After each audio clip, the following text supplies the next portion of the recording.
TV49 news Kannada ವೀಕ್ಷಕರಿಗೆ ಇವತ್ತಿನ ದಿನದ ಸಾಧಕರ ಚಾವಡಿಯಲ್ಲಿ ಪ್ರಖ್ಯಾತ ಕರದಂಟು ನಾಡಿನ ಗೋಕಾಕ್ ತಾಲೂಕಿನ ಗೋಕಾಕ್ನಲ್ಲೇ ನಾವಿವತ್ತು ಬಂದಿದ್ದೀವಿ. ಇವತ್ತು ಖ್ಯಾತ ವಿದ್ಯಾವತಿ ಮಗ್ದುಮ್ ಅಂತಕ್ಕಂಥ ಒಬ್ಬ ಸಂಗೀತ ಕಲಾವಿದೆಯ ಮನೆಗೆ ನಾವಿವತ್ತು ಬಂದಿದ್ದೀವಿ. ಸೊ ಅವ್ರ ಬಯೋಗ್ರಫಿ ಏನಿದೆ, ಅವರೆಲ್ಲ ಯಾವ ರೀತಿ ಸಾಧನೆಗಳನ್ನು ಮಾಡಿದ್ದಾರೆ ಅಂತಕ್ಕಂಥದ್ದನ್ನ ತಿಳ್ಕೊಳ್ಳೋಣ. ಸೊ ಅವ್ರ ಮನೆ ಇದೆ, ಅವ್ರ ಮನೆಗೆ ಬಂದಿದ್ದೀನಿ. ಸೊ ಎಲ್ಲರೂ ನೋಡಿ ಖುಷಿ ಪಡಿ. ನಮಸ್ತೆ ಮೇಡಮ್. ನಮಸ್ತೆ ಸರ್, ಬರ್ರಿ ಬರ್ರಿ ಬರ್ರಿ ಒಳಗ್ ಬರ್ರಿ. TV49 ನ್ಯೂಸ್ ಕನ್ನಡ ವೀಕ್ಷಕರಿಗೆ ಸ್ವಾಗತ. ಸೊ ನಾವಿವತ್ತು ವಿದ್ಯಾವತಿ ಮಗ್ದುಮ್ ಅವರ ಮನೆಗೆ ನಾವಿವತ್ತು ಬಂದಿದ್ದೀವಿ. ಸೊ ಅವರು ಒಬ್ರು ಹಿರಿಯ ಒಬ್ಬ ಸಂಗೀತ ಕಲಾವಿದೆ. ಸೊ ಅವ್ರ ಬಯೋಗ್ರಫಿ ಏನಿದೆ ಅಂತಕ್ಕಂಥದ್ದು ನಾವು ತಿಳ್ಕೊಳಕ್ ಇವತ್ತು ಬಂದಿದ್ದೀವಿ. ನಮಸ್ಕಾರ ಮ್ಯಾಮ್. ನಮಸ್ಕಾರ ಸರ್. ಮೊದಲಿಗೆ ನಿಮ್ಮ ಹೆಸರು ಮತ್ತು ನಿಮ್ಮ ಪರಿಚಯವನ್ನು ನಮ್ಮ ವೀಕ್ಷಕರಿಗೆ ಮಾಡಿಕೊಡ್ಬೇಕಂತ ಕೇಳ್ಕೊಳ್ತಾ ಇದ್ದೀನಿ. ಎಲ್ಲರಿಗೂ ನಮಸ್ಕಾರ. ನನ್ನ ಹೆಸರು ವಿದ್ಯಾ ಸೋಮಶೇಖರ್ ಮಗ್ದುಮ್ ಅಂತ ಹೇಳಿ, ನಾನು ಗೋಕಾಕ್ದಲ್ಲಿರ್ತೇನೆ. ನಾನು ಸಂಗೀತ ಕಲಾವಿದೆ, ಎಲ್ಲರಿಗೂ ಸಂಗೀತ ಕಲಿಸುತ್ತೇನೆ ಮತ್ತು ಎಲ್ಲ ಕಡೆ ಕಾರ್ಯಕ್ರಮಗಳನ್ನು ಕೊಡ್ತಿರ್ತೇನೆ. ವಚನ ಸಂಗೀತದ ಬಗ್ಗೆ ಹೆಚ್ಚು ನಾನು ಪ್ರಾಮುಖ್ಯತೆ ಕೊಡ್ತಾ ಇದ್ದೇನೆ. ಯಾಕಂದ್ರೆ ವಚನಗಳು ಬೆಳೀತಾ ಹೋಗ್ಲಿ ಅನ್ನೋ ಉದ್ದೇಶದಿಂದ ಒಂದು 15-20 ಮಹಿಳೆಯರು ನನ್ನ ಕಡೆ ಈಗ ಕಲಿತಾರ. ಅವ್ರಿಗೆಲ್ಲ ನಾನು ವಾರದಲ್ಲಿ 5 ದಿನ ಕ್ಲಾಸ್ ತಗೊಳ್ತೇನೆ. 5 ದಿನ ಕ್ಲಾಸ್ ತಗೊಂಡ್ರು ವಚನದ ಬಗ್ಗೆನೇ ಹೆಚ್ಚು ನಾನು ಅವರಿಗೆ ಅರಿವನ್ನು ಮೂಡಿಸಿ ಅವನ್ನೇ ನಾನು ಕಲಿಸ್ತೇನೆ. ಅದೇ ರೀತಿ ಜಾನಪದ ಕೂಡ ಬೇಕು, ಭಕ್ತಿ, ಈ ರೀತಿ ನಾನು ಕಲಿಸ್ತಾ ಹೋಗ್ತಾ ಇದ್ದೇನೆ. ಮೇಡಮ್ ಅವರೇ, ತುಂಬಾ ಖುಷಿ ಆಯ್ತು. ಜೊತೆಗೆ ಏನಂತಂದ್ರೆ, ಈ ಒಂದು ಸಂಗೀತದ ಒಂದು ಹವ್ಯಾಸ ನಿಮ್ಮಲ್ಲಿ ಯಾರಿಂದ ಬೆಳೆಯಿತು? ನಿಮ್ಮ ಮನೆಯಲ್ಲಿ ಯಾರಾದ್ರೂ ಸಂಗೀತಗಾರರಿದ್ರ ಹೆಂಗೆ ಅನ್ನೋದನ್ನ ಸ್ವಲ್ಪ ವೀಕ್ಷಕರಿಗೆ ತಿಳಿಸಿ. ನಾನು ಹುಟ್ಟಿದ್ದು ಬೆಳಗಾವಿಯಲ್ಲಿ. ಬೆಳಗಾವಿಯಲ್ಲಿ ಅಂತಂದ್ರೆ ನಮ್ದು ಒಂದೊಂಥರ ತುಂಬು ಕುಟುಂಬ ಇದ್ದಂಗಿತ್ತು. ನಮ್ಮಲ್ಲಿ 3 ಜನ, ನಮ್ಮ ಫಾದರ್ ಹಿಡಿದು 3 ಜನ. ಫಾದರ್ ದೊಡ್ಡವರು, ಅವ್ರ ನಂತರ ನಮ್ಮಿಬ್ಬರು ಚಿಕ್ಕಪ್ಪಗಳಿದ್ರು, ಈ 3 ಜನ ಅತ್ತೆಂದ್ರು. ಹೀಗಾಗಿ ಅವರೆಲ್ಲರೂ ಕೂಡ, ನಾವು 69ರಲ್ಲಿ ನನ್ನ ಜನ್ಮ, 69ರಲ್ಲಿ ಹುಟ್ಟಿದಾಕ್ಷಣ 1-2-3 ವರ್ಷ ನಂತರ ಅವರು ಬರೀ ಹಾಡಿನಲ್ಲೇ ಇರ್ತಿದ್ರು ಅವಾಗ ಮನೆಯಲ್ಲಿ. ಅಂತಂದ್ರೆ ನಮ್ಮ ತಂದೆ ಬ್ಯಾಂಜೋ ಬಾರಿಸಿದ್ರು, ಆಮೇಲೆ ಅವರು ಕವನಗಳನ್ನ ರಚಿಸ್ತಿದ್ರು ಸ್ವತಃ. ಆನಂತರ ನಮ್ಮ ಒಬ್ರು ಕಾಕ ತಬ್ಲಾ ಬಾರಿಸ್ತಿದ್ರು, ಅವ್ರು ಕ್ಲಾಸ್ಗಳನ್ನ ತಗೋತಿದ್ರು. ಆಮೇಲೆ ನಮ್ಮ ಸೋದರತ್ತೆರು 3 ಜನ ಹಾಡೋರು. 3 ಜನ ಹಾಡಿದ್ರೆ ಅವರು ಬಿಡಿ ಜತಿ ಕಡೆ ಅವಾಗ ಪ್ರಶಸ್ತಿ ಪಡೆದವ್ರಂತಾಗಿದ್ರು. ಮತ್ತೆ ಬೆಳಗಾವದಲ್ಲಿ ಎಲ್ಲೇ ಲೋಕಲ್ ಕಾರ್ಯಕ್ರಮ ಆದ್ರೂ ನಮ್ಮ ತಂದೆ ತಮ್ಮ ತಂಗಿಯರನ್ನು ತಮ್ಮಗಳನ್ನ ಕುಟ್ಕೊಂಡು ಕಾರ್ಯಕ್ರಮ ಮಾಡ್ತಿದ್ರು. ಅದು ನನಗೆ ಅವರಿಂದನ ಪ್ರಭಾವಿತಳಾದ್ನೇನೋ ಅಂತ ಅನಿಸ್ತದ. ಒಟ್ಟಿನಲ್ಲಿ ನಿಮ್ಮ ಮನೆಯಲ್ಲಿ ಸಂಗೀತದ ಹುಟ್ಟು ಇದೆ. ಓಕೆ, ನೀವು ಸಂಗೀತವನ್ನ ಯಾರ ಹತ್ರ ಕಲ್ತಿರೋದಂದ್ರ ಅಥವಾ ಓನ್ ಕಲ್ತ್ರ ಹೆಂಗೆ ಏನು ಅನ್ನೋದೊಂದು ಸ್ವಲ್ಪ ತಿಳಿಸಿ. ಅದು ಹೀಗೆ, ನಾನು ಒಂದ್ಸತಿ ಎಲ್ಲರೂ ಒಬ್ರು ಮನೆ ಹೋಗಿದ್ವಿ. ಹೇಳ್ಬೇಕಂತಂದ್ರೆ ನನ್ಗ್ ಸಹಿತ ಗೊತ್ತಿದ್ದಿದ್ದಿಲ್ಲ, ನಮ್ಮ ಮನೆಯವ್ರಿಗೆ ಸಹಿತ ಇದು ನನ್ನ ಹಾಡ್ತೀನಿ ಅನ್ನೋದು ಗೊತ್ತಿದ್ದಿಲ್ಲ. ಅಲ್ಲಿ ಅವ್ರು ಏನ್ ಕೇಳಿದ್ರು ನನಗ, ಹಿಂಗ ಹೇಳ್ತಿರ್ತಾರಲ್ಲ ಈಗ, ನೀ ಹಾಡ್ತೀನಿ ಅಂತ, ನೀನು ಹಾಡ್ತೀನಮ್ಮ ಅಂತ ಕೇಳಿದ್ರು ಅವ್ರು. ಹೌದ್ರಿ, ಅವ್ನು ಹಾಡ್ತೇನ್ರಿ ಅಂತ ಹೇಳಿ ಅಂದೆ. ಅವಾಗ ಯಾವ್ದು ಪೂಜಿಸಲೆಂದೆ ಹೂಗಳ ತಂದೆ, ಅದು ಅವಾಗ 2 ಕನಸು ಪಿಕ್ಚರ್ ಫುಲ್ ಫೇಮಸ್. ಅವಾಗ ಅದನ್ನ ಆ ಹಾಡನ್ನ ನಮ್ಮ ಅತ್ತೆಂದ್ರ ಅಂತಿದ್ರು. ಅದು ನಾನು ಕೇಳಿ ಯಾವಾಗ ನನ್ ಒಳಗದ ಹೊಕ್ಕಿತ್ತು ನನಗ್ ಗೊತ್ತಿಲ್ಲ. ಅಲ್ಲಿ ಹಾಡಿದೆ. ಅಲ್ಲಿ ಹಾಡಿದ ಕ್ಷಣ ನಮ್ಮ ಅಜ್ಜ ಅಂದ್ರೆ ನಮ್ಮ ತಂದೆ ಫಾದರ್, ಅವರು ಒಂಥರ ಬಹಳ ಸಂಗೀತದ ಹುಚ್ಚು. ಈಗ ಈಕೆಗೆ ಸಂಗೀತ ಕ್ಲಾಸ್ ಹಾಕ್ಬೇಕಂತ ಹೇಳಿ ನಾನು 4th ಸ್ಟ್ಯಾಂಡರ್ಡ್ ಇದ್ದಾಗ ಹಾಕಿದ್ರು. 4th ಸ್ಟ್ಯಾಂಡರ್ಡ್ನೊಳಗ ಬೆಳಗಾವದೊಳಗ ದಿವಂಗತ ಕಡ್ಲಾಸ್ಕರ್ ಸರ್ ಅವರು ಬುವಾ, ಅವರು ಅವರಲ್ಲಿ ಒಯ್ದು ನನ್ನ ಕ್ಲಾಸಿಗೆ ಹಾಕಿದ್ರು. ಆಳ್ ವೇಳೆಯಲ್ಲಿ ಬರೀ 20 ರೂಪಾಯಿ ಫೀ ಇತ್ತು. 20 ರೂಪಾಯಿ ಫೀ. ನಮ್ಮ ಅಜ್ಜನ್ನ ನೆನೆಸ್ಬೇಕು ನಾನು. ಈಗ ನಿಮ್ ಮುಂದೆ ಕೂಡ ಮಾತಾಡ್ಬೇಕಾದ್ರೂ ನಮ್ಮ ಅಜ್ಜನಿಂದಲೇ ನಾನು ಮುಂದೆ ಬಂದದ್ದು. ಅವರು ಸ್ವತಃ ನನ್ನನ್ನು ಸ್ನಾನ ಮಾಡಿಸಿ ಅಜ್ಜ 8 ಗಂಟೆಗೆ ಅದ್ ಬುಕ್ ನನ್ನ ಕೈಯಾಗ ಕೊಟ್ಟು ಹೋಗಮ್ಮ ಸಂಗೀತ ಕ್ಲಾಸಿಗೆ ಅಂತ ಹೇಳಿ ಬೆನ್ ಹತ್ತಿದ್ರು. ಆಗ ನಮಗ ಈಗ ಹೆಂಗ್ ಹಾರ್ಮೋನಿಯಂದೊಳಗೆ ಕಲಿಸ್ತಾರ ಆ ರೀತಿ ಕಲಿಸ್ತಿದ್ದಿಲ್ಲ. ಬರೀ ತಂಬೂರಿ ಒಂದೇ ನಮ್ಗೆ ಸಾಕು. ಒಂದು 3 ಸಾಪ ಸಾಯಿನ್ ತಂಬೂರಿಲಿ ಸ್ವರ ಬರ್ತದಲ್ಲ, ಅದೇ ಸ್ವರದಲ್ಲಿಯೇ ನಾವು ಹಾಡ್ಬೇಕು. ಅದೇ ಸ್ವರದಲ್ಲಿಯೇ ಒಂದು ರಾಗ ಕೂಡ ಹಾಡ್ಬೇಕು. ಈ ರೀತಿ ನಮಗ್ ಸ್ಟ್ರಿಕ್ಟ್ಲಿ ಕಲಿಸಿದ್ರು ಅವಾಗ. ಆ ಟೈಮಿಗೆ ನನಗ್ 1 ವರ್ಷ ಬೇಸ್ ಚಲೋ ಸಿಕ್ಕದ್ರಿ ಸರ್. ಎಸ್ ಎಸ್ ದೇವರದೇ ಅನ್ಬೇಕು, ಎಲ್ಲ ಹಿರಿಯರ ಆಶೀರ್ವಾದ. ಅಂದ್ರೆ ಒಟ್ಟಿನಲ್ಲಿ ನೀವು ತಾತನಿಂದ ಪ್ರಭಾವಿತ ಮೊಮ್ಮಗಳು. ನಮ್ಮ ಓಕೆ, ಇವಾಗ ಏನಂತಂದ್ರೆ ಈಗಿನ ಒಂದು ಡಿಜಿಟಲ್ ಒಂದು ಕಾಲದಲ್ಲಿ ಈಗ ಎಲ್ಲ ನೀವು ರಿಯಾಲಿಟಿ ಶೋಗಳನ್ನ ನೋಡ್ತಾ ಇದ್ದೀರಿ. ಅಲ್ಲಿ ಚಿಕ್ಕ ಮಕ್ಕಳು ಹಾಡ್ತಾ ಇವೆ, ಏನೇನೋ ದೊಡ್ಡ ಸಾಧನೆ ಮಾಡ್ತಾ ಇದೆ. ಅದನ್ನ ನೋಡಿ ನಿಮ್ಗೆ ಒಂಥರ ನಾನು ಇವಾಗ ಇರ್ಬೇಕಾಗಿತ್ತು, ನನ್ಗೂ ಮರಳಿ ಬಾಲ್ಯ ಬರ್ಬೇಕಾಗಿತ್ತು ಅನ್ನೋದೇನಾದ್ರೂ ಫೀಲ್ ಆಗ್ತಾ ಇದೆಯಾ ನಿಮ್ಗೆ? ಆಗ್ಬೋದ್ರಿ, ಎಷ್ಟೋ ಸಲ ಆಗಿದೆ ಕೂಡ. ಏನ್ ಅನ್ಸದ, ಆ ವೇಳೆಯಲ್ಲಿ ನಮ್ಗೆ ಇವೆಲ್ಲ ಸೌಲಭ್ಯಗಳು ಇದ್ದಿದ್ದಿಲ್ಲ. ಅದೆಷ್ಟು ನಾವು ಅಷ್ಟು ಕಲ್ತಿವಲ್ಲ ಅದೇ ಒಂದು ದೊಡ್ಡದವಾಗ. ಹೊರಗಡೆ ಬಿದ್ದು ನಮ್ನ ಕಳಿಸಿ ಮಾಡಿ ಕಲ್ಸಿದ್ ಅದೇ ದೊಡ್ಡದು. ಈಗಿನ ತರ ಆ ಫೆಸಿಲಿಟಿ ಇದ್ರೆ ನಾವು ಕೂಡ ಹಂಗ ಆಗ್ತಿದ್ಯೋ ಏನೋ ಅಂತ ಬಹಳ ಮರಕ್ತದ ಜೀವ ಒಳಗಡೆ. ಆದ್ರೂ ಈ ಎಲ್ಲಾ ಹುಡುಗರು ನೋಡಿದ್ರ ಇಷ್ಟ ನಮ್ಮ ಮೈ ಮ್ಯಾಲ ಮುಳ್ಳು ಬರ್ತದಂದ್ರ ಇವ್ರು ಯಾವಾಗ ಕಲ್ತ್ರಂತ. ಈಗ 7 ವರ್ಷದ ಹುಡುಗ ಇದ್ರೊಳಗ ಹಾಡ್ತದ ಸಾರೆಗಮ್ಮಪ್ಪ, ನಮ್ಮ ಸೋನಿ ಲಿವ್ ಆಪ್ ನಲ್ಲಿ ಅವನ ಅವಿರ್ಭವ ಹಾಡ್ತಾನ. 7 ವರ್ಷದವ ಅದಾನ. ಏನು ಎಷ್ಟೊಂದು ಹುಡುಗಾಟ ಮಾಡ್ತಾನ, ಎಲ್ಲಾ ಮಾಡ್ತಾನ. ಸ್ಟೇಜ್ ಮೇಲೆ ಬಂದ್ ಕೂಡ ಒಂಥರ ಬೇರೆನೇ ವ್ಯಕ್ತಿ ಆಗಿರ್ತಾನಂತಂದ್ರ ಅದೆಲ್ಲ ದೈವಿ ಗುಣ ಅಂತ ಹೇಳ್ತೇನೆ. ಅವಾಗ ನಮ್ ಸ್ಕೋಪ್ ಸಿಗ್ಲಿಲ್ಲ. ಮತ್ತು ಬೆಳಗಾವದಲ್ಲಿ ಕೂಡ ಅಷ್ಟು ಹಿಂಗಿರ್ತಿದ್ದಿಲ್ಲ. ಮತ್ತೆ ನಮ್ಮ ಫಾದರ್ ಏನು ರೆವಿನ್ಯೂ ಡಿಪಾರ್ಟ್ಮೆಂಟ್ ಆದ ಕಾರಣ ಎಲ್ಲಾ ಕಡೆ ಟ್ರಾನ್ಸ್ಫರ್ ಆಗೋ ಹಾಗೆ ಚಿಕ್ಕೋಡಿಗೆ ಆಯ್ತು. ಚಿಕ್ಕೋಡಿಯಲ್ಲಿ ಯಾರು ಕಲ್ಸೋರಿಲ್ಲ, ಗುರುಗಳು ಸಿಕ್ತಿದ್ದಿಲ್ಲ ಅವಾಗ. ಈಗ ಎಷ್ಟು ಗುರುಗಳಾಗ್ಯಾರ ನೋಡ್ರಿ, ಎಲ್ಲಾ ಕಡೆ ಒಬ್ಬರು ಗುರುಗಳು ಅದಾರ ಈಗ. ಆಗ ರೇರ್ ಗುರುಗಳು ಬಹಳ ಸಿಕ್ತಿದ್ದಿಲ್ಲ ಅವಾಗ. ಆಮೇಲೆ ಅಲ್ಲಿ ಸಿಗ್ಲಿಲ್ಲ ನನಗ. ಅಲ್ಲಿ ಸಿಗ್ಲಿಲ್ಲ ಅಂದ್ಕೂಡ ಅದೇನು ಒಂದು ಬೇಸ್ ನಮ್ಗೆ 1 ವರ್ಷ ಕಲ್ಸಿದ್ರಲ್ಲ ನನ್ನ ಗುರುಗಳು, ಅಲ್ಲೇ ಆ ಬೇಸ್ದಿಂದ ನಾನು ಹಾಡ್ಕೊಂತ ಹೊಂಟೆ. ಅಲ್ಲೇನು ಎಲ್ಲ ಫಿಲ್ಮ್ ಸಾಂಗ್ ಹಾಡ್ತಿದ್ದೆ. ಎಷ್ಟು 5th ಸ್ಟ್ಯಾಂಡರ್ಡ್ಗೆ ಫಿಲ್ಮ್ ಸಾಂಗ್ ಅಂತಂದ್ರ ಅದು ದೊಡ್ಡದ ಅವಾಗ ಏನೋ ಒಟ್ಟೆ ಈ ವಚನೋ ಇವೆಲ್ಲ ಭಕ್ತಿಗೆ ಅಷ್ಟು ಲಕ್ಷ ಕೊಡ್ತಿದ್ದಿಲ್ಲ. ಫಿಲ್ಮ್ ಸಾಂಗ್ನ ಹಾಡೋದು ಬಹಳ.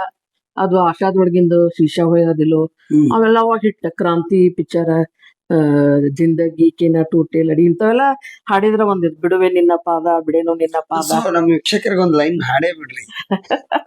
ಯಾವ್ದ್ರಿ? ಅತ್ಯದ್ಭುತವಾದಂತ ಹಾಡು ನಿಮ್ಮ one of the my favourite song ಅನ್ನೋದೊಂದು ಇರುತ್ತೆ.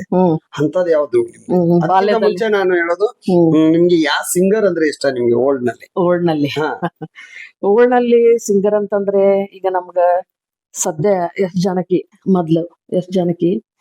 ಆಮೇಲೆ ಅವಳೇ ಹಾಡಿದ್ದದು ಪೂಜಿಸಲೆಂದೆ. ಅಂದ್ರೆ ನಾನ್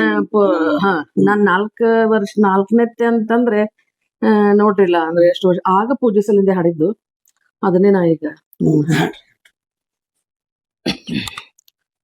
ಪೂಜಿಸಲೆಂದೇ ಹೂಗಳ ತಂದೆ, ಪೂಜಿಸಲೆಂದೇ ಹೂಗಳ ತಂದೆ, ದರ್ಶನ ಕೋರಿ ನಾನಿಂದೆ,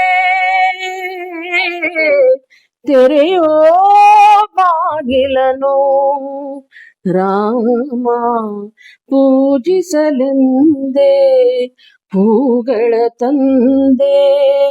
ಮೋಡದ ಮೇಲೆ ಚಿನ್ನದ ನೀರು ಚೆಲ್ಲುತ್ತ ಸಾಗಿರೆ ಹೊನ್ನಿನ ತೇರು, ಮಾಣಿಕ್ಯದಾರತಿ ಉಷೆ ತಂದಿಹಳು, ಮಾಣಿಕ್ಯದಾರುತಿ ಉಷೆ ತಂದಿಹಳು, ತಾಮಸವೇಕಿನ್ನೋ ಸ್ವಾಮಿ, ತೆರೆಯೋ ಬಾಗಿಲನೋ ರಾಮ, ಪೂಜಿಸಲೆಂದೇ ಹೂಗಳ ತಂದೆ. ನೋಡಿದ್ರಲ್ಲ ವೀಕ್ಷಕರೇ, ಎಷ್ಟೊಂದು ಸುಶ್ರಾವ್ಯವಾಗಿ ಹಾಡ್ತಾರೆ. ನನ್ಗೆ ಇವಾಗ ಇನ್ನೊಂದು ಪ್ರಶ್ನೆ ಬರ್ತಾ ಇದೆ ಈ ಹಾಡಿನ ಮೇಲೆ. ನಿಮ್ಗೆ ಮೊದಲಿರ್ತಕ್ಕಂತ ಹಾಡಿನ ಶೈಲಿಗಳಿಗೂ, ಮೊದಲಿರ್ತಕ್ಕಂತ ಒಂದು ಸಾಹಿತ್ಯದ ಅನುಭವಕ್ಕೂ, ಮೊದಲಿರ್ತಕ್ಕಂತ ಗಾಯಕರ ಒಂದು ಹಾಡಿನ ಅನುಭವಕ್ಕೂ ಈ ಕಂಪ್ಯಾರಿಸನ್ ಮಾಡಿದ್ರೆ ನಿಮ್ಗೆ ಏನ್ ಅನ್ಸುತ್ತೆ? ಈಗಿನ ಬರ್ತಕ್ಕಂತ ಟ್ರೆಂಡ್ ಗಳಲ್ಲಿ ಏನಂತಂದ್ರೆ ಯಾವ್ದು ಬರುತ್ತೋ ಬಾಯಿಗೆ ಬಂದಿರೋದೆಲ್ಲ ಹಾಡೇ. ಅದ್ರ ಬಗ್ಗೆ ಮೇಡಮ್ ಅವ್ರೆ ನೀವ್ ಏನ್ ಹೇಳಕ್ ಇಷ್ಟಪಡ್ತೀರಾ? 100% ಚೇಂಜ್ ರೀ. 100 ಅಲ್ಲ, 100ಕ್ಕಿಂತ ಹೆಚ್ಚು ಹೋಗ್ಬೋದು. ಸುಮ್ನೆ ಏನೋ 100% ಅಂತಾರಂತ ಅನ್ನೋದಷ್ಟೇ. ಆ ಕಾಲಕ್ಕ ಈ ಕಾಲಕ್ಕ ಬಹಳ ಜಗಜಾಂತರ ಪರಕ. ಆಗ ಪ್ರತಿಯೊಂದು ಶಬ್ದ ನುಡಿ ಒಳಗ ಭಾವ ತುಂಬಿದ್ರು. ಮತ್ತ ಅವೆಲ್ಲ ಹಾಡುಗಳ ಲೈನ್ಗಳು ನಮಗ್ ತಿಳಿತಿದ್ವು, ಎಸ್ ತಿಳಿಯುವಂತ ಸಾಹಿತ್ಯ ಅವ್ರು ಬರೀತಿದ್ರು. ರಿಲೇಟೆಡ್ ಸಾಹಿತ್ಯ ಇರ್ತಿತ್ತು, ಅದು ಒಂದಕ್ಕೊಂದ್ ಮ್ಯಾಲಿನ ಲೈನ್ಗೆ ಕೆಳಗಿನ ಲೈನ್ ರಿಲೇಟೆಡ್ ಹಿಂಗ ಒಂಥರ ಕತಿ ಬರ್ದಂಗ, ಕತೆ ನಾವೆಲ್ಲ ಕೇಳಿದಂಗ ಒಂದ್ ಹಾಡಿನೊಳಗ 3 ನುಡಿ ಬರದ್ರ 3 ನುಡಿಯೊಳಗ ಒಂದ್ ಕತಿನ ಬರೀತಿದ್ರು ಅವ್ರು. ಆ ರೀತಿ ಮತ್ ಹಾಡ್ತಿದ್ರು ಅದೇ ರೀತಿ. ಈಗ ನಮ್ ಕತೆ ಹೇಳ್ತಾರೇನೋ, ಈಗ ನಾವ್ ಕೇಳಾಕತ್ತವೇನೋ ಅಂತೇಳಿ ಅವ್ರು ಹಾಡ್ತಿದ್ರು. ಮತ್ ಆಗೇನು ಕಮರ್ಷಿಯಲ್ ಅಂದ್ರೆ ದುಡ್ಡಿಗೆ ಇದಿರ್ತಿದ್ದಿಲ್ಲ ಅವಾಗ. ತಮ್ಮ ಕಲೆ ಅಭಿವ್ಯಕ್ತ ಪಡಿಸೋದ್ರೊಳಗೆ ತಲ್ಲೀನರಾಗಿರ್ತಿದ್ರು ಅವಾಗ. ಈಗ ಏನಾಗಿದೆ, ದುಡ್ಡು ಮೊದ್ಲು.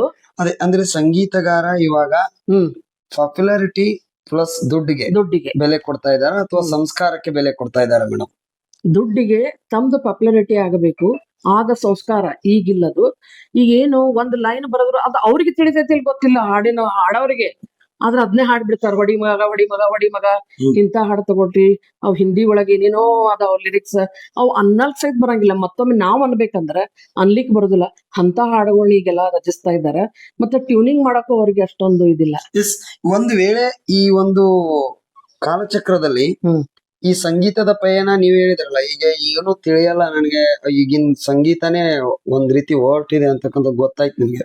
ಬಟ್ ಆದ್ರೆ ಇದು ಹಿಂಗೆ ಮುಂದುವರೆದ್ರೆ ನಮ್ಮ ಸಂಸ್ಕೃತಿ ನಾಶ ಆಗೋದ್ರಲ್ಲಿ ಸಂದೇಹನೇ ಇಲ್ಲ ಅಂತಕ್ಕಂಥದ್ದನ್ನ ನಾವ್ ಹೇಳ್ತೀವಿ. ಇದಕ್ ನೀವ್ ಏನ್ ಹೇಳ್ತೀರಾ? ಈಗ ನೋಡ್ರಿ, ಒಂದ್ ಪಕ್ಷಕ್ಕೆ ಈಗ ನಾವು ಈಗಿನ ಸಂಗೀತ ಅದು ಸರಿ ಇಲ್ಲ ಅಂತಾನು ಹೇಳಕ್ ಬರಂಗಿಲ್ಲ. ಅದು ಒಂದ್ ಕಡೆ ತಪ್ತದ. ಈಗ ನಾವ್ ಹಿಂಗ ಒಂದು 55% ಮಾತಾಡ್ಬೇಕಾಗ್ತೈತಿ. ಯಾಕಂದ್ರೆ ಇದ್ರಲ್ಲಿ ಈಗಿನ ಸಂಗೀತದೊಳಗ ಕೆಲವೊಬ್ರು ಎಷ್ಟೋ ಬರ್ದವ್ರ ಅದಾರ, ಚೆನ್ನಾಗಿ ಬರ್ದವ್ರ ಅದಾರ. ಸಂಗೀತ ಕೂಡ ಚೆನ್ನಾಗಿ ಅದಕ್ಕ ಹೊಂದಿಸಿದವರು ಅದಾರು. ಸರಿ ಇಲ್ಲ ಅಂತ ಹೇಳಲ್ಲ ಮೇಡಮ್. ಏನಂತಂದ್ರೆ ಕೆಟ್ಟ ಪದಗಳನ್ನ ಬಳಸಿ ಕೆಟ್ಟ ಸಾಹಿತ್ಯಗಳನ್ನಿಟ್ಟು ಇವತ್ತು ಸಂಗೀತ ಮಾಡೋದು ನಮ್ಮ ಸಂಸ್ಕೃತಿಗೆ ಮಾರಕವೇ? ಅದಂತೂ ಮಾರಕವೇ ಸತ್ಯ. ಯಾಕಂತಂದ್ರೆ ಈ ಬೆಳೆ ಹುಡುಗರಿಗೆ ನಾವು ಅವನ್ನೇ ಕಲಿಸ್ಬೇಕು, ಹಿಂದ್ಗಡೆದವ್ರಿಗೆ ಕಲೀಲಿಕ್ಕೆ ಆಗುದಿಲ್ಲ. ಈ ಹಿಂದಿನ ಹಾಡುಗಳು ಈ ಕನ್ನಡದ ಅಕ್ಷರಮಾಲೆ ಅಮ್ಮ ಎನ್ನುವ ಏನು ಅದು ಕರೆಯೋಲೆ, ಅಂದ್ರೆ ಅದರಲ್ಲೇ ಏನಂತಂದ್ರೆ ಸಂಪೂರ್ಣ ಒಂದು ವರ್ಣಮಾಲೆಯನ್ನ ಕಲಿಬಹುದಾಗಿತ್ತು. ಈಗ ಏನಾಗ್ತದ, ಹೋಗ್ತಾವ ಸ್ಕೂಲಿಗೆ ಹುಡುಗರು ಇಲ್ಲಂತಿಲ್ಲ. ಈಗೆಲ್ಲ ಹ್ಯಾಪಿ ಏನಿದು ಪ್ಲೇ ಸ್ಕೂಲ್ ಅಂತ, ಮೊದ್ಲ ಟ್ವಿಂಕಲ್ ಲಿಟಲ್ ಸ್ಟಾರ್ ಇವೆಲ್ಲ. ಮತ್ತೆ ಏನಾಗ್ತದ ಈಗಿನ ಇದಕ್ಕ ಅವ್ರು ಅದನ್ನೇ ಕಲಿಬೇಕಾಗ್ತದ ಅಂತ ಹೇಳಿ ಒಂದ್ ಪಕ್ಷದಲ್ಲಿ ಹೇಳ್ಬೇಕಾಗ್ತದೆ. ಆದ್ರೂ ಸಹಿತ ಅವರು ಕನ್ನಡ ಇದೇನು ನಮ್ಮ ಸಾಹಿತ್ಯದಲ್ಲ, ಒಂದಿಷ್ಟು ವಚನಗಳಾಗಲಿ ಒಂದು ಲೆಸನ್ ಇಟ್ರೆ ಬಹಳ ಚಲೋ. ಈ ಹ್ಯಾಪಿ ಪ್ಲೇ ಹೋಮ್ಗನು ಒಬ್ರು ಕನ್ನಡ ಟೀಚರ್ ಅವ್ರಿಗೆ ಏನ್ ಹೇಳ್ಬೇಕು, ಸಣ್ಣ ಮಕ್ಕಳು ತಂದೆ ನೀನು ತಾಯಿ ನೀನು ಬಂದು ನೀನು ಬಳಗ ನೀನು ಕಲಿಸ್ಲಿಕ್ಕೆ ಅಡ್ಡಿ ಇಲ್ಲ. ಯಾಕಂತಂದ್ರೆ ಬರೀ ಇಂಗ್ಲಿಷ್ ಕಲ್ಸೋದು ಅದೇ ಇರ್ಲಿ, ಅದ್ರ ಒಳಗಡೆ ಇದೊಂದು ಹಾಕೊಂಡ್ರು ಅಡ್ಡಿ ಇಲ್ಲ ಅಂತ ನಾ ಅಂತೇನೆ. ಎಸ್ ಮ್ಯಾಮ್, ನೋಡಿದ್ರಲ್ಲ ವೀಕ್ಷಕರೇ, ಅವರು ಎಷ್ಟೊಂದು ಏನಂತಂದ್ರೆ ನಮ್ಮ ಸಂಸ್ಕೃತಿ ಮತ್ತು ಸಂಸ್ಕಾರದ ಬಗ್ಗೆ ಬಹಳಷ್ಟು ತುಂಬಾ ವಿಷಯಗಳನ್ನ ಹೇಳ್ತಾ ಇದ್ದಾರೆ. ಸೊ ನಿಮ್ಗೆ ಸರ್ಕಾರ ಅಥವಾ ಯಾವ್ದಾದ್ರು ಸಂಘ ಸಂಸ್ಥೆಗಳು ನಿಮ್ಮನ್ನ ಗುರುತಿಸಿ ಯಾವ್ದಾದ್ರು ಪ್ರಶಸ್ತಿಗಳನ್ನ ಏನಾದ್ರು ಕೊಟ್ಟಿರೋದು ಇದೆಯಾ? ಸರ್ಕಾರ ಅಂತೂ, ಸಂಸ್ಕೃತಿ ಇಲಾಖೆ ಅಂತೂ ನಮ್ನೇನು ಗುರುತಿಸಿಲ್ಲ. ಎಸ್, ನೋಡಿ, ನಾನು ಈ ಎಪಿಸೋಡ್ ಮಾಡೋ ಉದ್ದೇಶನೇ ಏನಂತಂದ್ರೆ ಸರ್ಕಾರಕ್ಕೆ ನಮ್ಮ TV49 ನ್ಯೂಸ್ ಕನ್ನಡದಿಂದ ನಾವು ಹೇಳ್ತಕ್ಕಂಥದ್ದು ಒಂದೇ, ಇಂಥ ಎಷ್ಟೋ ಕಲಾವಿದರು ಇದ್ದಾರೆ. ಸೊ ಇವಾಗ ನಾನು ಎಷ್ಟು ಎಪಿಸೋಡ್ಗಳನ್ನ ಮಾಡ್ತಾ ಬಂದಿದ್ದೀನೋ ಅಷ್ಟು ಎಪಿಸೋಡ್ಗಳಲ್ಲಿ ಎಲ್ಲೋ ಕಡೆಗೆ ಬಂದಿರತಕ್ಕಂಥದ್ದು ಒಂದೇ ಒಂದು, ಸರ್ಕಾರ ಇಂಥ ಕಲಾವಿದರನ್ನ ಗುರುತಿಸಬೇಕಾದಲ್ಲಿ ವಿಫಲವಾಗ್ತಾ ಇದೆ ಅಂತಕ್ಕಂಥದ್ದನ್ನ ನಾವು ನೇರವಾಗಿ ನಿಮ್ಗೆ ಹೇಳ್ತಾ ಇದ್ದೇವೆ. ದಯವಿಟ್ಟು ಈ ಮೂಲಕ ಸರ್ಕಾರಕ್ಕೆ, ಕನ್ನಡ ಮತ್ತು ಸಂಸ್ಕೃತಿ ಇಲಾಖೆಗೆ ನಾವು ಒಂದು ಮನವಿ ಮಾಡ್ತಾ ಇದ್ದೇವೆ, ಇಂಥ ಕಲಾವಿದರನ್ನ ಬೆಳೆಸುವಲ್ಲಿ ನೀವು ಸಹಾಯ ಹಸ್ತವನ್ನ ನೀಡಬೇಕು ಅಂತಕ್ಕಂಥದ್ದು ನೇರವಾಗಿ ಹೇಳ್ತಾ ಇದ್ದೇವೆ. ಜೊತೆಗೆ ಮ್ಯಾಮ್ ಅವ್ರೆ, ನೀವೇನಾದ್ರೂ ಟ್ರಸ್ಟ್ ಗಳನ್ನ ಏನಾದ್ರು ನಿಮ್ ಸ್ವತಃದಾಗಿರ್ತಕ್ಕಂಥ ಟ್ರಸ್ಟ್ ಆಗಿರ್ಬೋದು ಏನಾದ್ರು ನೀವು ಓಪನ್ ಮಾಡ್ಕೊಂಡಿದ್ದೀರಾ ಹೆಂಗೆ? ಅಥವಾ ಸಮಾಜ ಸೇವೆ ಅಂತೇಳಿ ಒಂದ್ ಇರತ್ತೆ, ನಿಮ್ ನೋಡಿದ್ರೆ ಸಮಾಜ ಸೇವೆ ಮಾಡ್ತಿರ್ಬೋದು ಅಂತೇಳಿ ನನ್ಗೆ ಅನಿಸ್ತಾ ಇದೆ. ಸೊ ಅಂತದ್ ಏನಾದ್ರು ನಿಮ್ಮ ಜೀವನದಲ್ಲಿ ಆಗಿದೆಯಾ? ಮಾಡಿವ್ರಿ, ಸಾಕಷ್ಟು ಮಾಡಿವಿ. ಈಗ ನಾನು ಹೇಳಿದ್ನಲ್ಲ, ಇಲ್ಲಿ ನಮ್ಮೊಬ್ರು ಗುರುಗಳಾಗಿ ಹೋದ್ರು ಅಲ್ಲಿ ಗೋಕಾಕದಲ್ಲಿ, ಅವರು ಈಶ್ವರಪ್ಪ ಜಿಮಣಚಿ, ಪ್ರಸಿದ್ಧ ಸಂಗೀತಗಾರರವರು. ಅವರು ಸ್ಕೂಲ್ನಲ್ಲಿ ಸಂಗೀತ ಟೀಚರ್ ಆಗಿದ್ರು, ಈ ಗೌರ್ಮೆಂಟ್ ಸ್ಕೂಲ್ಗಳಲ್ಲಿ ಟೀಚರ್ ಆಗಿದ್ರು. ಅವರು ಸರಳ ಸಾತ್ವಿಕವಾದ ಒಂಥರ ವ್ಯಕ್ತಿ. ಅವರು ಯಾವ ಫಂಕ್ಷನ್ ಆದರೂ ಹಿಂದೆ ಬಂದು ಕೊಡ್ತಿದ್ರು, ಹೊರತಾಗಿ ನಾನ್ ಸಂಗೀತ ಬಲ್ಲವ, ನಾ ಸಂಗೀತ ಬರ್ದಂತ ಮುಂದೆ ಬರ್ತಿದ್ದಿಲ್ಲ. ಅವ್ರು ನಾವೇ ನೋಡಿ ಕರ್ಕೊಂಡ್ ಬಂದು ಕುಡಿಸ್ತಾ ಇದ್ವಿ. ಅವ್ರಿಗೆ ಅನಾರೋಗ್ಯದಿಂದ ಬಳಲ್ತಾ ಇರುವಾಗ ಇಲ್ಲಿ KLEಯಲ್ಲಿ ಅಡ್ಮಿಟ್ ಆದಾಗ ನಾನು ನಮ್ಮ ಜೊತೆ ಇವರು ಶಶಿಕಲಾ ಶಿಂದೆ ಅಂತ ಹೇಳಿ ನಾವು ಯಾವತ್ತಲೂ ಸಂಗೀತದ ಬಗ್ಗೆ ಇಲ್ಲಿ ನಾವು ಕಾರ್ಯಕ್ರಮ ಮಾಡ್ತಾ ಇರ್ತೀವಿ. ನಾನು ಅವರು ಕೂಡಿ ನೋಡ್ಲು ಹೋದಾಗ ನಮ್ಮ ಕೈಗಳನ್ನು ಹಿಡಿದು ಇನ್ನು ಮೇಲೆ ನೀವು ಇಲ್ಲಿ ಗೋಕಾಕದಲ್ಲಿ ಸಂಗೀತವನ್ನು ಬಿಡಬೇಡಿರಿ, ಸಂಗೀತ ಮಾಡ್ತಾ ಹೋಗಿರಿ ಅಂತ ಹೇಳಿ ನಮ್ಗೆ ಅವರು ಭಾಷೆ ಕೊಟ್ವಿ. ಅವ್ರಿಗೆ ಅವ್ರು ನಮಗೆ ಕೇಳಿದ್ರು, ನಾವು ಅವ್ರಿಗೆ ಭಾಷೆ ಕೊಟ್ವಿ, ಮಾಡ್ತೀವ್ರಿ ಅಂತ ಹೇಳಿ. ಅವ್ರ ಸ್ಮರಣಾರ್ಥವಾಗಿ ಪ್ರತಿ ವರ್ಷ ನಾವು ಗುರುವಂದನಾ ದಿನ ನಾವು ಈ ಕಾರ್ಯಕ್ರಮವನ್ನ ಮಾಡ್ತೇವಿ, ಅವ್ರಿಗೆ ಸಮರ್ಪಣೆ ಮಾಡ್ತೀವಿ, ಸಂಗೀತ ಕಾರ್ಯಕ್ರಮ ಇಟ್ಟಿರ್ತೀವಿ. ಒಂದ್ಸರ್ತಿ ಏನಾಯ್ತು, ಸಂಸ್ಕೃತಿ ಇಲಾಖೆಗೆ ನಾವು ಇದನ್ನ ರಿಜಿಸ್ಟರ್ ಮಾಡಿಸ್ಬೇಕು. ಮತ್ತ ಅವರು ಒಂದು ಕೊನೆಯ ಕಾಲಕ್ಕೆ ಅವರ ಕೊನೆಯ ಕಾಲಕ್ಕೆ ಸಂತ ಶಿಶುನಾಳ ಪ್ರಶಸ್ತಿ ಬಂತು ಅವ್ರಿಗೆ, ಮಿಂಚಿ ಸರ್ ಅವ್ರಿಗೆ. ಅಂತ ವ್ಯಕ್ತಿನ ಸಂಸ್ಕೃತಿ ಇಲಾಖೆಯವರು ಯಾಕೆ ಮರೀತಾರೆ ಅಂತ ನನ್ನ ಉದ್ದೇಶ. ಎಸ್, ಇವಾಗ ಏನಂತಂದ್ರೆ ನೋಡ್ರಿ, ಒಬ್ಬ ಕಲಾವಿದ ತಾನು ಈ ದೇಹವನ್ನು ಬಿಟ್ಟು ಹೋಗ್ಬೇಕಾದ್ರೂ ಕೂಡ ಕೆಲವೊಂದು ಜನರಿಗೆ ಒಂದು ಭಾಷೆಯನ್ನ ತೆಗೆದುಕೊಳ್ತಾರೆ. ಏನಂತಂದ್ರೆ ಈ ಸಂಗೀತದ ಒಂದು ಪಯಣವನ್ನ ಇಲ್ಲಿಗೆ ನಿಲ್ಲಿಸ್ಬೇಡ್ರಿ, ಮುಂದೆ ಮಾಡ್ಕೊಂಡು ಹೋಗ್ರಿ ಅಂತಕ್ಕಂಥದ್ದು ಹೇಳಿದ್ದು ಅದು ಮೊದಲು ಅಂತ ಹೇಳ್ಬೋದು. ಸೊ ಒಂದೇ ಒಂದು ಏನಂತಂದ್ರೆ ಅವರ ಒಂದು ಕೂಗಿದೆ. ಇಂಥ ಕಲಾವಿದ್ರನ್ನೆಲ್ಲ ಅವ್ರನ್ನ ಮರ್ತೋಗಿದ್ದಾರೆ, ಬಟ್ ಇವಾಗ ಏನು ಮಾಡಕ್ಕಾಗಲ್ಲ. ಸೊ ಇನ್ನು ಮುಂದೆ ಆದ್ರೂ ಕೂಡ ದೊಡ್ಡ ದೊಡ್ಡ ಕಲಾವಿದ್ರನ್ನ ನೀವು ಅನೇಕ ಪ್ರೋಗ್ರಾಮ್ಸ್ ಗಳನ್ನ ಮಾಡ್ತೀರಿ ಅನ್ನೋದು ನನ್ಗೆ ಗೊತ್ತಾಗಿದೆ. ಬಟ್ ಅದಕ್ಕಾದ್ರೂ ಕೂಡ ಗೌರ್ಮೆಂಟ್ ಏನ್ ಮಾಡ್ಬೇಕಂತಂದ್ರೆ ಈ ಕ್ಷಣದಲ್ಲಿ ಎಚ್ಚೆತ್ಕೊಂಡು, ಅಂದ್ರೆ ಅದಕ್ಕಾಗಿ ಗೌರ್ಮೆಂಟ್ ಅಂದ್ರೆ ಅದಕ್ಕಾಗಿ ಏನ್ ಪರ್ಯಾಯವಾಗಿ ಏನ್ ಕೊಡ್ಬೇಕಾಗಿಲ್ಲ, ಅದಕ್ಕಾಗಿ ಇರ್ತಕ್ಕಂಥ ಡಿಪಾರ್ಟ್ಮೆಂಟ್ಗಳು ಆ ಕೆಲಸಗಳನ್ನ ಮಾಡ್ಬೇಕು ಅನ್ನೋದನ್ನೇ ನಾವ್ ಈ ಮೂಲಕ ನಿಮ್ಗೆ ಕಳಕಳಿಯಿಂದ ಕೇಳ್ಕೊಳ್ತಾ ಇದೀವಿ. ಸೊ ಹಂಗಾದ್ರೆ ನೀವು ಈಗೆಲ್ಲ ಪ್ರೋಗ್ರಾಮ್ಸ್ ಎಲ್ಲ ಮಾಡ್ತೀವ್ರಿ. ಅದೇ ಹೇಳೋದಿದೆ, ನನ್ಗೆ ಇನ್ನೂ ಮುಗ್ದಿಲ್ಲ. ಅವರು ಹೇಳಿದ ತಕ್ಷಣ ನಾವು ಕಾರ್ಯಕ್ರಮವನ್ನು ಮಾಡ್ಬೇಕಂತ ಹೇಳಿ ಮಾಡ್ಕೊಂಡು ಏನ್ ಮಾಡಿದ್ವಿ ಅಂತಂದ್ರೆ ಸ್ವರ ಸಂಗಮ ಅಂತ ಹೇಳಿ ಒಂದು ಹುಟ್ಟು ಹಾಕಿದ್ವಿ ಇಬ್ರೇ. ಏನಂತಂದ್ರೆ ಅದ್ರಲ್ಲಿ ಇಡೀ ಗೋಕಾಕದಲ್ಲಿ ಇರುವಂತಹ ಕಲಾವಿದರು ಒಂದ್ಗೂಡ್ಬೇಕು ಒಂದ್ ಕಡೆ. ಅದನ್ನು ನಾವು ಪ್ರಯತ್ನ ಮಾಡಿದ್ವಿ. ಈಗ ಏನಾಗಿ ಹೋಗಿದೆ, ನನಗ ನಿಂದ ನಿನಗ, ನಂದೇ ಬೇರೆ ನಿಮ್ದೇ ಬೇರೆ, ನನ್ನ ಇದಕ್ ನೀವು ಬರಬೇಡ್ರಿ, ನಿಮ್ ಇದಕ್ ನಾವು ಬರಂಗಿಲ್ಲ. ಅಂದ್ರೆ ಕಲಾವಿದರಲ್ಲೇ ಒಗ್ಗಟ್ಟಿಲ್ಲ. ಇದನ್ನ ಒಗ್ಗಟ್ಟು ಮಾಡ್ಬೇಕು. ನಾವ್ ಒಂದ್ ದೊಡ್ಡ ಈ ಸ್ವರ ಸಂಗಮ ಅಂದ್ರ ಮಿಂಚಿ ಅವರ ಇದರಿಂದ ಒಂದು ಗುಂಪು ಎಲ್ಲಾ ಕೂಡ್ಬೇಕಂತೇಳಿ ನಾವ್ ಮಾಡ್ಕೊಂಡ್ವಿ. ಅದಕ್ಕೂ ನಮ್ಗೆ ಸ್ಪಂದನೆ ಸಿಗ್ಲಿಲ್ಲ. ಆನಂತರ ಅವ್ರ ಹೆಸರಿನಲ್ಲಿ ಫಸ್ಟ್ ಪ್ರೋಗ್ರಾಮ್ ಮಾಡ್ಬೇಕಾದ್ರ ದುಡ್ಡು ಹೊಂದ್ಸ್ಬೇಕಲ್ಲ, ಸ್ಪಾನ್ಸರ್ ಅಂತ ಕೇಳಲಿಕ್ಕೆ ಹೋದ್ವಿ, ಯಾರು ಅದನ್ನ ಲಕ್ಷ್ಯ ಕೊಡ್ಲಿಲ್ಲ. ಅವ್ರದ್ರಿ ನಾವೊಂದು ತಿಳಿದಿದ್ದೇ ಬೇರೆ, ಇಲ್ಲಿ ಆಗಿದ್ದೇ ಬೇರೆ. ಅದಕ್ಕೆ ನಾವೇನು ಒಂದು ಪಣ ತೊಟ್ವಿ ಅಂತಂದ್ರೆ, ಇವತ್ತು ನಿಮ್ಗೆ ಸತ್ಯವಾಗಿ ಹೇಳ್ತೀನಿ, ಇನ್ನು ಮುಂದೆ ನಾವು ಈ ವ್ಯವಸ್ಥೆ ಏನದಲ್ಲ ಈ ಸಮಾಜದೊಳಗ ಮಿಣಚಿ ಸರ್ ಹೆಸರು ತೆಗೆದುಕೊಂಡು ಹೋಗಿ ದುಡ್ಡು ತಗೊಳೆದುಕೊಳ್ಳೋ ಬೇಡ. ಯಾಕಂದ್ರೆ ಅವ್ರಿಗೆ ಎಷ್ಟು ಬೆಲೆ ಇದೆ ಅನ್ನೋದು ನಮ್ಗೆ ಅಲ್ಲಿ ಗೊತ್ತಾಯ್ತು. ಮನಸ್ಸು ಬಹಳ ನೊಂದಿತ್ತು. ಮನಸ್ಸು ನೊಂದಾಕ್ಷಣ ನಾವೇನ್ ಮಾಡಿದ್ವಿ, ಒಂದು ಓತು ತಗೊಂಡ್ವಿ. ಏನೇ ಬಂದ್ರು ಇವತ್ತು ನಾನು ನೀನು ಕೂಡೆ ಮಾಡೋದು ಇದನ್ನ ವರ್ಷ ಕಾರ್ಯಕ್ರಮ ಅಂತ ಹೇಳಿ ಮೊದ್ಲು ಮನೆಯಲ್ಲಿ ಅಂತ ತೆಗೆದ್ರಿ ಸರ್. ಅದನ್ನ ಮನೆಯಲ್ಲಿ ಪ್ರತಿ ತಿಂಗಳು ಮನೆಯಲ್ಲಿ ಹೋಗಿ ಬ್ಯಾನರ್ ಕಟ್ಟೋದು, ಯಾರು ಇಂಟ್ರೆಸ್ಟ್ ಇದ್ದಾರ ಅಲ್ಲಿ ಸಂಗೀತ ಏರ್ಪಡಿಸೋದು. ಅಂದ್ರೆ ಎಲ್ಲರಿಗೂ ಸಂಗೀತ ಒಂದು ಹುಚ್ಚಬಿಸ್ಬೇಕಂತ ಸರ್ ಒಂದ್ ಸ್ವಲ್ಪ ಗೊತ್ತು ಮಾಡ್ಕೊಡ್ಬೇಕು. ಅವ್ರನ್ನ ಎಲ್ಲರೂ ಸಂಗೀತದೊಳಗ್ ತರ್ಬೇಕನ್ನೋ ಇಚ್ಛಾ. ಅದು ಫಲಿಸ್ಲಿಲ್ಲ ಅಂದಾಕ್ಷಣ ನಾವ್ ನೋಡಿದ್ವಿ ಒಂದೇ ವರ್ಷ ಗುರುವಂದನೆ ಅವ್ರಿಗೆ ಮಾಡೋಣ ಅಂತ ಇಟ್ಕೊಂಡ್ವಿ. ಏನ್ ಮಾಡಿದ್ವಿ, ರೊಕ್ಕ ಕುಡ್ಸೋದು ಇಬ್ರು, ಎಷ್ಟಾಗ್ತದಷ್ಟು ಕಾರ್ಯಕ್ರಮ ಮಾಡೋದು ಅನ್ನೋ ಲೆಕ್ಕಕ್ಕೆ ಬಂದ್ವಿ ನಾವು. ಆದ್ರ ಈ ಸಮಾಜವನ್ನ ಕೆಣಕೋದಿಲ್ಲ. ಅವ್ರಿಗೆ ಎಂಥ ಬೆಲೆ ಇದೆ, ಎಂಥ ಉನ್ನತ ಒಬ್ರು ಸಂಗೀತಗಾರರು. ಅವರಿಗೆ ಸಂತ ಶಿಶುನಾಳ ಪ್ರಶಸ್ತಿ ಪುರಸ್ಕೃತರ. ನಾವು ಸಂಸ್ಕೃತಿ ಇಲಾಖೆಗೆ ಹಿಂಗೆ ಹೋದ್ವಿ, ಹಿಂಗ್ರಿ ನಾವು ಮಾಡ್ತೀವಿ, ನೀವ್ ಅದ್ರದ್ದು ಏನಾರ ಸ್ವಲ್ಪ ನೋಡ್ರಿ, ಒಂದ್ಸಲ ಬಂದ್ ನೋಡ್ರಿ ಕಾರ್ಯಕ್ರಮಕ್ಕ, ನೀವು ಅದನ್ನ ತಗೊಂಡ್ ಬರ್ರಿ, ಇದನ್ನ ತಗೊಂಬರ್ರಿ. ನಾ ಏನನ್ನೋದು, ಅದನ್ನ ತಗೊಂಬರ್ರಿ ಅನ್ನೋದು ಯಾಕೆ ನನಗ್ ಕ್ವಶನ್ ಇದೆ. ಅವ್ರು ಪ್ರಶಸ್ತಿ ಪುರಸ್ಕೃತರು ಹೌದು ಅಲ್ಲೋ, ನಮ್ಮ ತಾಲೂಕಿನವರು, ಬೆಳಗಾವಿ ಜಿಲ್ಲೆಯವರು, ಯಾರು ಮಿಣಚಿ ಸರ್, ಅವ್ರನ್ನ ಹೆಸರು ಕೇಳಿ ಆದರೂ ಇವ್ರು ಅದಕ್ಕೆ ಬದ್ಧರಾಗಬೇಕಲ್ಲ. ರೇಡಿಯೋ ಕಲಾವಿದರು, ಆಕಾಶವಾಣಿ ಎ ಗ್ರೇಡ್ ಕಲಾವಿದರು ಬದ್ಧರಾಗಬೇಕು. ಇಲ್ಲ ನಾವು ಮಾಡ್ಬೇಕು, ನೀವು ಮಾಡ್ರಿ, ನಾವು ಇಂತಿಷ್ಟು ಅವ್ರಿಗೆ ನಾವು ಬಿಡುಗಡೆ ಮಾಡ್ತೀವಿ ಅಂತ ಹೇಳಿ ಕಳಿಸ್ಬೇಕು. ಇಲ್ಲ ನಿಮ್ದು ಇದನ್ನ ತಗೊಂಡ್ ಬರ್ರಿ, ಯಾವೆಲ್ಲ ತಗೊಂಡ್ಬರ್ರಿ. ಇದ್ ನಮ್ಗ ಆಗ್ಲಿಲ್ರಿ ಸರ್, ಹೇಳೋದಂದ್ರೆ ನಿಮ್ ಸತ್ಯವಾಗಿ ಹೇಳತ್ತೀನಿ. ಆ ಸಂಸ್ಕೃತಿ ಇಲಾಖೆ ಅಲ್ಲೇ ಬಿಟ್ಟಿವಿ. ಇಲ್ಲ ಅಂದ್ರೆ ಇಲ್ಲಿ ಸಂಸ್ಕೃತಿ ಇಲಾಖೆಯವರು ಒಂದು ಏನ್ ಮಾಡ್ತಾ ಇದಾರೆ ಅಂತಂದ್ರೆ ಮೇಡಮ್, ಈಗ ಕಲಾವಿದರು ಅವರು ಈ ರೀತಿ ಬೆಳೆದಂತವ್ರು ಪ್ರಶಸ್ತಿಗಳಿಗೆ ಯಾವ್ದಕ್ಕೆ ಏನಪ್ಪಾ ಅಂತ ಆಸೆ ಮಾಡದೇ ಇರ್ತಕ್ಕಂತ ಕಲಾವಿದರು ಇಂಥ ಕಲಾವಿದರು. ಇವ್ರಿಗೆ ಅವರು ಏನಾದ್ರೂ ಒಂದು ಸಹಾಯಧನ ಕೊಡಬೇಕು ಅಥವಾ ಏನಾದ್ರೂ ಯೋಜನೆಗಳನ್ನ ಕೊಡ್ಬೇಕಾದ್ರೆ ನೀವು ಎಷ್ಟು ಸರ್ಟಿಫಿಕೇಟ್ ಗಳನ್ನ ಮಾಡಿದಿರಿ, ಎಷ್ಟು ಗೌರ್ಮೆಂಟ್ ಸರ್ಟಿಫಿಕೇಟ್ ಇದೆ ಅನ್ನೋದನ್ನ ಎಲ್ಲಾ ಕಲಾವಿದರಿಂದ ಅದೇ ತಿಳಿತಾ ಇದೆ ನನಗೆ. ಅಂದ್ರೆ ಆ ಸರ್ಟಿಫಿಕೇಟ್ ಗೋಸ್ಕರ ಆ ಸರ್ಟಿಫಿಕೇಟ್ ಇದ್ರೆ ಮಾತ್ರ ಕಲಾವಿದರು ಅಂತಕ್ಕಂಥ ಟ್ಯಾಗ್ ಲೈನ್ ಅನ್ನ ಕನ್ನಡ ಮತ್ತು ಸಂಸ್ಕೃತಿ ಇಲಾಖೆಯವರು ಕೊಡ್ತಾ ಇದ್ದಾರೆ. ಅದಕ್ಕೆ ನಾನ್ ಹೇಳೋದೇನಂತಂದ್ರೆ, ಸಂಸ್ಕೃತಿ ಇಲಾಖೆಯವರು ನೇರವಾಗಿ ಸಂದರ್ಶನ ಮಾಡಿ ಅವರು ಕಲಾವಿದರಿದ್ರೆ ಅವ್ರಿಗೆ ಸರ್ಕಾರಿ ಯೋಜನೆಗಳನ್ನ ಎಲ್ಲವನ್ನು ಕೊಡ್ಬೇಕು ಅನ್ನೋದನ್ನ ನಾನು ಹೇಳ್ತಾ ಇದ್ದೀನಿ. ಜೊತೆಗೆ ಇನ್ನೊಂದ್ ಏನಂತಂದ್ರೆ ಮೇಡಮ್, ನೀವು ಮಾಡ್ತಕ್ಕಂತ ಒಂದು ಸಮಾಜ ಸೇವೆ ಅಥವಾ ಗುರು ಭಕ್ತಿಯ ಒಂದು ಸೇವೆಗೆ ಎಲ್ರೂ ಕೈಗೂಡ್ಬೇಕು ಅನ್ನೋದನ್ನು ಕೂಡ ನಾವು ಈ ಚಾನೆಲ್ ಮುಖಾಂತರ ಹೇಳ್ತಾ ಇದೀವಿ ಮೇಡಮ್. ಮತ್ತೆ ನಿಮ್ಗೆ ಈ ಒಂದು ಕಾರ್ಯಕ್ರಮವನ್ನು ಮಾಡ್ಬೇಕಾದ್ರೆ ಅಥವಾ ನಿಮ್ಮ ಕೆರಿಯರ್ ನಲ್ಲಿ ಇಂಥ ಕಾರ್ಯಕ್ರಮಗಳಾಗ್ಲಿ ಅಥವಾ ನಿಮ್ಮ ಮ್ಯೂಸಿಕ್ ಜರ್ನಿಯಲ್ಲಾಗ್ಲಿ ಎಲ್ಲಾದ್ರೂ ಕಹಿ ಘಟನೆಗಳು ಆಗಿರೋದು ಉಂಟಾ ಮೇಡಮ್ ನಿಮ್ಗೆ? ಕಹಿ ಘಟನೆ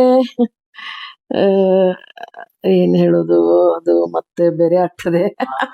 ಓಕೆ, ಎಲ್ಲ ಚೆನ್ನಾಗಿದೆ. ಓಕೆ ಓಕೆ ಓಕೆ ಓಕೆ ಜೊತೆಗೆ ನೀವು ನಿಮ್ ಜೊತೆಗೆ ಈಗ ನೀವು ಬೆಳೆಯೋದಲ್ದೆ ಇನ್ನೂ ಕಲಾವಿದರನ್ನ ಬೆಳೆಸ್ತಾ ಇದೀರಿ ಅಂತಕ್ಕಂಥದ್ದು ನಮ್ಗೆ ಗೊತ್ತಾಗಿದೆ.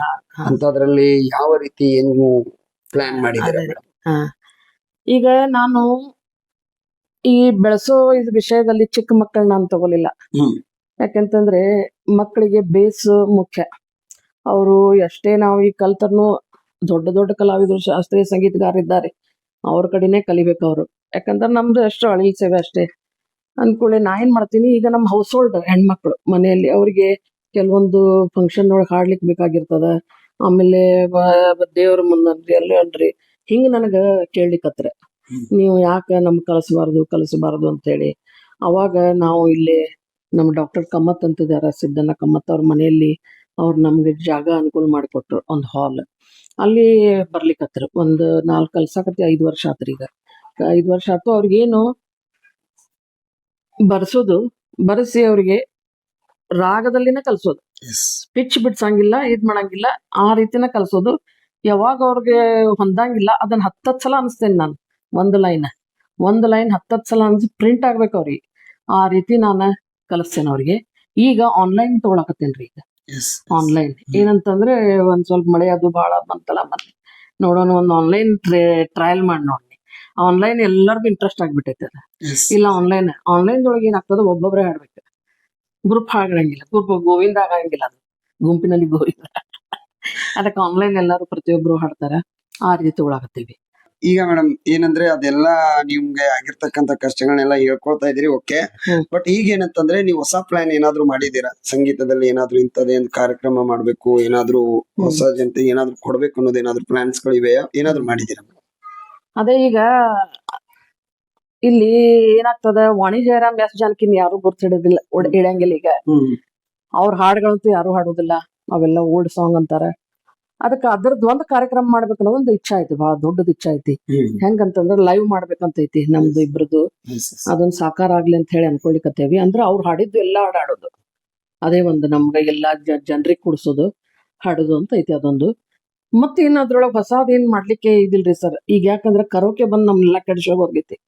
ನಿಮ್ಗೆ ಇನ್ನೊಂದ್ ಹೇಳೋದಂದ್ರ, ಟ್ರ್ಯಾಕ್ ಏನ್ ಬಂತು, ಕರೋಕೆ ಬಂತು, ಎಲ್ಲಿ ತಬ್ಲಾ, ಎಲ್ಲಿ ಹಾರ್ಮೋನಿಯಂ, ಎಲ್ಲಿ ನೋಡಕ್ ಸಿಗತ್ತಾವ ಹೇಳ್ರಿ?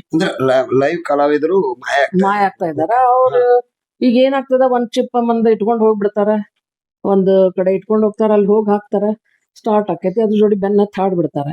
ಯಾಂತ್ರಿಕ ಮಷಿನ್ ಇದ್ದಂಗ ಅದ. ಈಗ ಈ ಭಾವನೆಗಳಿಗೆ ಇದನ್ನ ಕುಂತು ನೋಡಾಕ ಅನ್ನುವಂಥದ್ದು ಏನ್ ಉಳಿದಿಲ್ಲ ಈಗ. ಶಾಸ್ತ್ರೀಯ ಸಂಗೀತ ಅಂತೂ ಮರ್ತ ಹೋಗ್ಬಿಟ್ಟದ, ಯಾರು ಕೇಳಂಗೇ ಇಲ್ಲ ಅದನ್ನ. ಇದೇನ್ ಅನ್ಕೋತ್ ಕುಂತಾರ, ಹಿಂಗ ಅಂತಾರ ಅದನ್ನ ಶಾಸ್ತ್ರೀಯ ಸಂಗೀತಕ್ಕ. ಆದ್ರ ಅದನ್ನ ಅದರಲ್ಲಿ ತಲೆ ಇಲ್ಲ ಯಾರಿಗೂ. ಅದೇ ಮತ್ತೆ ಒಂದ್ ಸ್ವಲ್ಪ ವಚನದೊಳಗೆ ಇದ್ದಷ್ಟ್ರಾಗದ ಕೇಳ್ತಾರ ಎಲ್ಲಾರು, ಒಂದಿಷ್ಟು ವಚನಗಳು ಕೇಳ್ತಾರ, ಅದೇ ರೀತಿ ಭಕ್ತಿಗೀತೆ ಕೇಳ್ತಾರ. ಆದ್ರ ಈ ಫಿಲ್ಮ್ ಸಾಂಗ್ ದಲ್ಲಿ ಮಾತ್ರ ಈಗಿನವ್ರಿಗೆ ನಾವು ತಿಳಿಸ್ಬೇಕಂತಂದ್ರ ಒಂದು ದೊಡ್ಡ ಯುದ್ಧನ ಐತೆ ಅದ. ಯಾಕಂದ್ರೆ ಅಷ್ಟು ಈಸಿ ಇಲ್ರಿ. ಯಾಕಂದ್ರೆ ಅವ್ರು ಯಾರು ಒಪ್ಪಂಗಿಲ್ಲ, ಈಗ ಮುಗಿದೋದ್ ಕತಿ ಅದು. ಈಗೇನ್ ಅವ್ರಿಗೆ ಈಗೇನ್ ಸ್ಟಾರ್ಟ್ ಆಗ್ಯಾವಲ್ಲ ಅದೇ ರೀತಿನ ಬೇಕಾಗ್ತದ. ಈಗ ಹುಡುಗರ್ಗೆ ಅದೇ ಬೇಕಾಗ್ತದಲ್ಲ. ಯಾಕಂದ್ರೆ ಹುಟ್ಟಿದ ಕೂಡಲೇ ನಾವು ಅದನ್ನ ಹಚ್ಬಿಡ್ತಾರ ಮೊಬೈಲ್ದಾಗ, ಮತ್ತೆ ಅದನ್ನೇ ಕೇಳಿಸ್ತಾರ ಎಲ್ಲ ಮ್ಯೂಸಿಕ್ ಅನ್ನು. ಸಂಗೀತದಿಂದ ನಿಮಗೆ ಎಷ್ಟು ಆನಂದ ಸಿಕ್ಕಿದೆ ಜೀವನದಲ್ಲಿ? ಬಹಳ ಆನಂದ, ಬಹಳ ಆನಂದ. ಸಂಗೀತದಿಂದ ಏನೆಲ್ಲ ಮರಿಬಹುದು.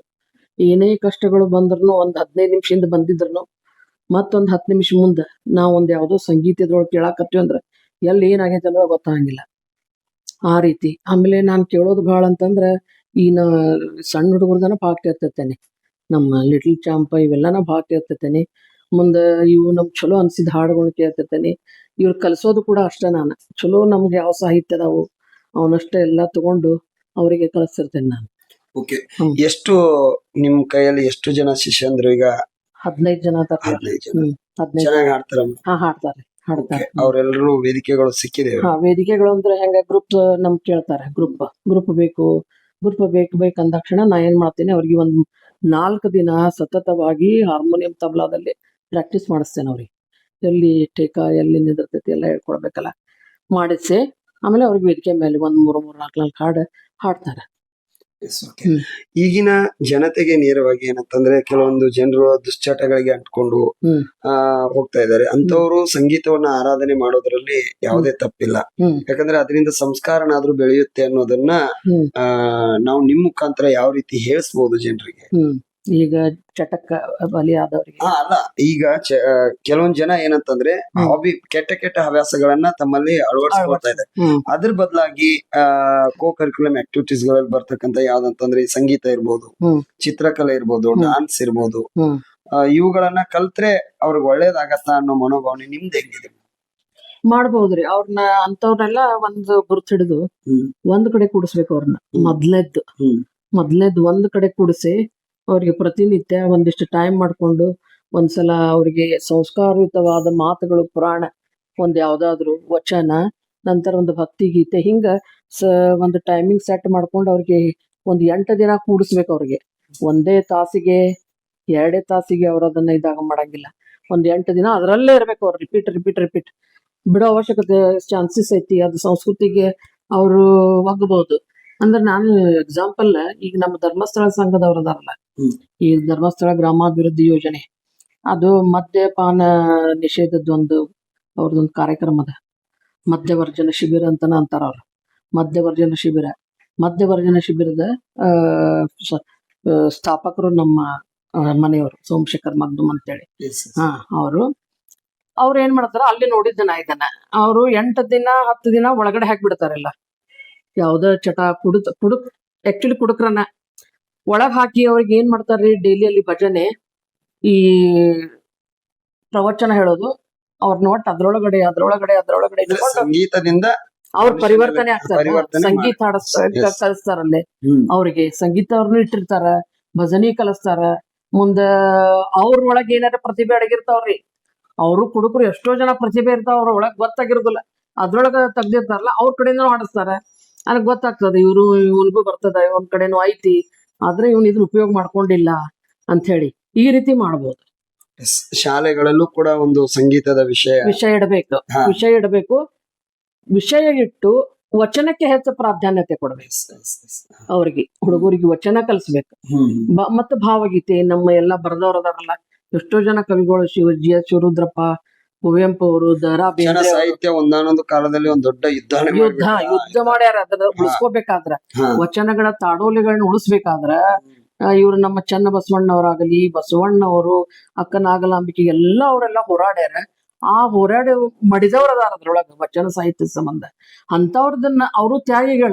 ಆ ತ್ಯಾಗವನ್ನ ಇವರು ಸ್ಕೂಲ್ನಲ್ಲಿ ಒಂದು ವಿಷಯ ಅದನ್ನೇ ಇಟ್ರೆ ಬಾಳ ಚಲೋ. ಒಂದ್ ಪೀರಿಯಡ್ ಏನು ವಚನ ಸಾಹಿತ್ಯ ಅಂತ ಹೇಳಿ, ಒಂದು ಬಸವಣ್ಣವರ ಸಾಹಿತ್ಯ ಅಂತ ಒಂದು ಹೇಳಿಸಿದ್ರನು ಅಲ್ಲಿ ಒಂದೊಂದು ವಚನ ದಿನ ಕಲಿಸಿದ್ರು ಕಲಿತಾರ್ರಿ ಸರ್.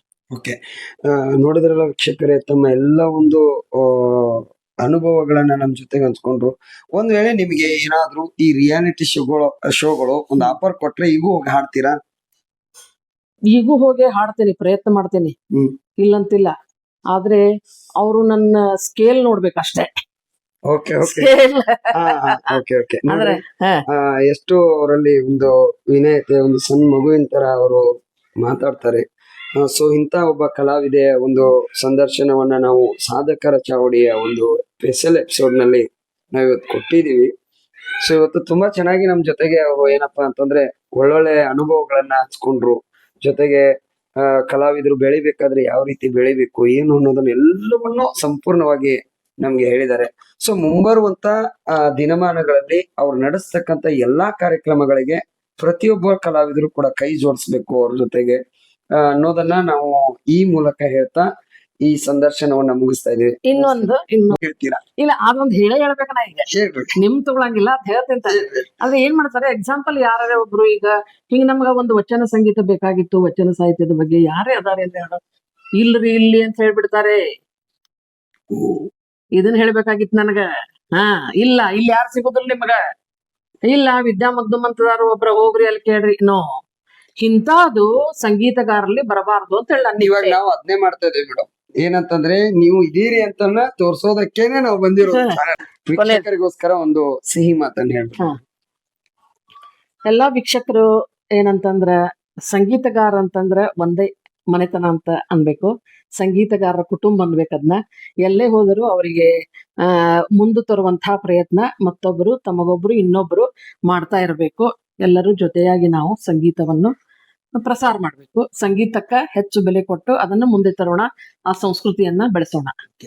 ವೀಕ್ಷಕರೇ, TV49 ನ್ಯೂಸ್ ಕನ್ನಡ ಚಾನೆಲ್ ನಲ್ಲಿ ನಾವಿವತ್ತು ಸಾಧಕರ ಚಾವಡಿ ಕಾರ್ಯಕ್ರಮದಲ್ಲಿ ಇವತ್ತು ನಾವು ಶ್ರೀಮತಿ ವಿದ್ಯಾವತಿ ಮಗ್ದುಮ್ ಅವ್ರ ಮೇಡಮ್ ಅವ್ರ ಜೊತೆಗೆ ಮಾತಾಡಿ ವಿದ್ಯಾಮಗಳು ಮೇಡಮ್ ಅವ್ರ ಜೊತೆ ಮಾತಾಡಿ ತುಂಬಾ ಖುಷಿ ಆಯ್ತು. ಅವ್ರು ಹೆಂಗಪ್ಪ ಅಂತಂದ್ರೆ ಒಂದ್ ಸಣ್ಣ ಮಗುವಿನ ತರ ನಮ್ಗೆ ಎಲ್ಲಾ ಒಂದು ಸಂದರ್ಶನವನ್ನ ಬಿಚ್ಚಿಟ್ರು. ಸೊ ಅವ್ರಿಗೆ ನಮ್ ಚಾನೆಲ್ ಪರವಾಗಿ ತುಂಬ ಹೃದಯದ ಧನ್ಯವಾದಗಳು.